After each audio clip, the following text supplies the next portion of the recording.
he's taken down. Ryan Shazier able to drop him for a loss of a couple. I think normally we would talk about this more with basketball players and football players, but let's adopt it in this case. He's a stat sheet stuffer. Had the interception earlier, now a sack. But he just needs a touchdown for the trifecta. That's about all he needs, and he's going to go for it. And he'll take this to the other side of midfield before going out of bounds. That one good for 14 and a Seahawk first. On first down, Sanders. It's a 7-yard carry to set them up with a 2nd and 3. But no matter how they phrase it, staying on schedule, staying ahead of the sticks, whatever you want to call it, 7 yards on first down, that fits the bill. They try to throw on 2nd down, but this one is incomplete. Well, I like that right there. Not only was it the right play, throwing it away like that, frankly, I think it was the only play. Yeah, got outside of the pocket, realized he had nothing, just chucked it free. Yeah, live to fight another down, right? They'll try and run for it with Sanders. And he will have a first down as they get him to the ground at the 37. Now the Seahawks call the 2nd of their 3 timeouts as they stop it with 28 seconds to go in the first half of play. Line of scrimmage, the 37 on 1st and 10. Out of the gun here, it's Cunningham. Flush to his right. Open man is Kirk, complete. Now the Seahawks forced to use their 3rd and final timeout as it comes with 22 seconds to go here in half number 1. From the red zone now, they'll look to throw. Dancing to his left. And that is incomplete. 16 seconds now on the clock. Yeah, that one sailed on him. You've got to make sure you give your receiver a chance to come down inbounds because they are very gifted. They'll make the circus catches, but they make them out of bounds. That does you no good. Hey, you're on an island over there. Back to the air on 2nd down. Cunningham. Forced out to his left. And that's incomplete. Clock stops with 10 seconds left. So on 3rd down, the field goal unit will come out as they'll try to get 3 before half. This will be a 37-yard attempt. The kick by Elliott is good. And the lead moves to 10-zip. So a capper there to a pretty good first half. And I love the way that they put a chokehold on the clock and pretty much drained everything before they put the field goal on the board as they headed into the half. This one taken from the 7. And he'll take this one near the 25, call it the 26-yard line.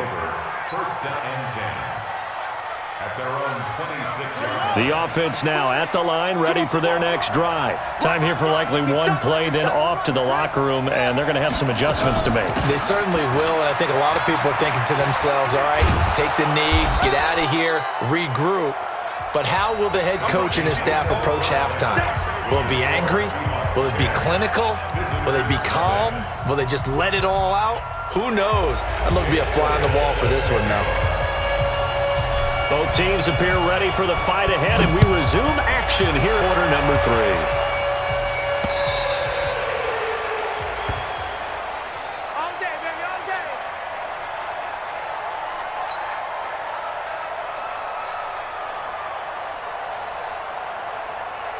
The offense back out there at the line, ready for their next drive. They come out here with a 0 on the scoreboard. What was said in that locker room? That's what I want to know. I would love to have been in there because... In a double coverage, and it's intercepted. Picked up by Champ Bailey, and his guys are going to get the football at the 37-yard line. Here's the Seattle offense ready to get this drive underway. We have not seen much on offense here from either side these last few drives. We've hit a wall, so to speak. And have hit it hard, haven't we? Because the defenses right now, they seem to be a step ahead, don't they? Beating them to the point of attack, beating them to the punch. These offensive guys, they're tinkering like crazy. What's it going to take to get back on track? Yeah, both sides searching for adjustments. They'll get 3 as the drive continues. It's a first down. Third quarter and you've got the lead. You're not ready to go into that 4-minute offense to close the game out, but a running game can really benefit your team right now. Let's go, Heavy. Let's go, Heavy. Heavy, what you got? They'll run on first down. It's Sanders. And they get to him after a gain of 6 to the 46. A gain of 3 last play. This time they double it and pick up 6. 2nd and 4 at the 46-yard line. Yeah, baby! Yeah!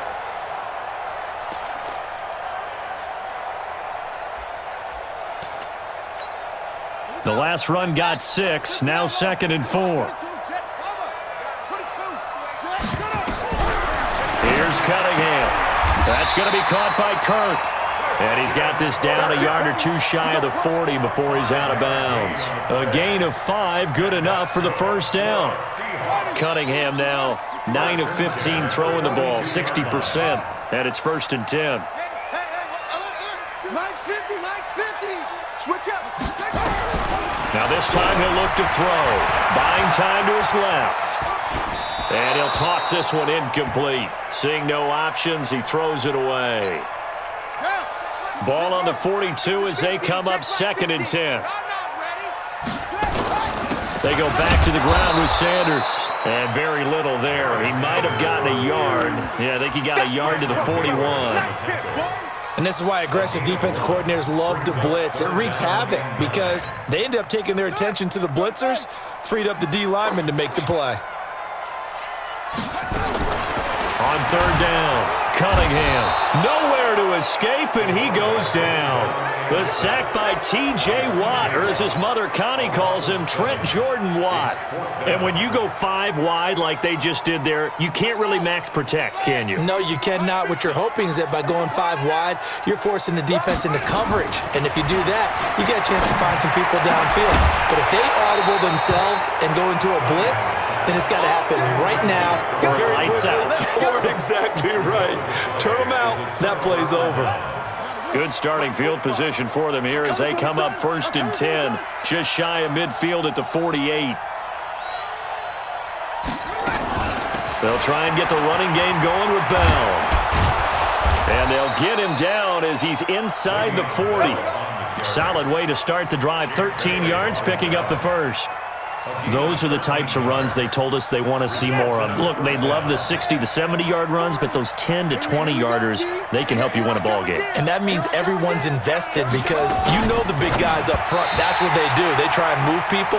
But when you get your perimeter guys involved downfield, that means that they care about the running game, and they know it helps their team. An incomplete pass on first down. That leads to a 2nd and 10. Shotgun snap and then the give to Sanders. And they will only muster a yard here to the 38. The 2nd down play, not much better than the first, just a gain of 1 there. They'll go again with Sanders. This one, as Sanders has it poked free. And the Seahawks have picked it up. And they will take over at the 26-yard line. It sort of goes without saying that's the risk of running the option play. You can put the ball on the ground. They did there and turned it over. So true, because you've got so many different decisions that have to be made. Are you handing the ball off inside, or are you just keeping it yourself, or you pitch it to your trail guy? And sometimes you get caught in between, and you're a little indecisive on the play, and it turns into the ball on the ground. Fortunately enough, they weren't able to return it for a touchdown. Another run here with Sanders. And they get him down, but not before he takes it across the 40-yard line. 10 yards and a Seattle first down. Now, this is an example of breaking down a defense, because on a lot of these runs, he's getting past the point of attack, and guess what he's doing? Forcing the secondary guys to have to make a lot of tackles. Now a first down throw, Cunningham. And that is incomplete. He couldn't hold on through the contact. Brings up 2nd down. So 2nd down, still 10 yards to go. Ball on the 43. They'll run it now out of the gun. And very little daylight there. He'll get a couple up to the 44. Now this will probably be the last play of the quarter. To throw on 3rd down, Cunningham. Nowhere to escape, and he goes down. Back now in Seattle, Washington. As we've got the final quarter upon us, we get ready to start the 4th. And here's Morstead now as he sends this one away. A field position changer there. 49 yards on the punt. Couple that with a loss on the return. And the offense will come back out deep in their own territory.